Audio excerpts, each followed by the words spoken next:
салом як хабар қидаи роҳи мошингарди баҳси исфара чоркӯҳ ворух ки дар пайи муноқишаҳои марзӣ бо қирғизистон чанд сол боз баста буд дубора боз шудааст. Ин қидаи роҳ пас аз музокирот ба ҷониби Тоҷикистон гузашта буд.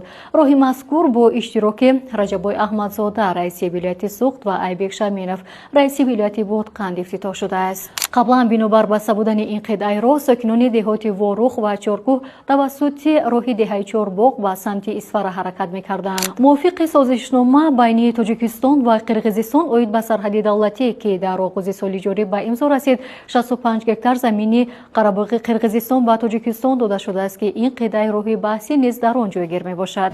аз Зедмобайл миллионро гирбурди асосӣ 1 миллион сомонӣ ҳар моҳ то 20 000 сомонӣ бурд мешавад. бо 3,5 сомонӣ айди рамзро бихар ва иштирокчӣ бозӣ бурднок шав. Зедмобайл аз 2 то миллион 1 қадам роҳ аст. хабарҳои бештар дар телеграм канали Азия Плюс.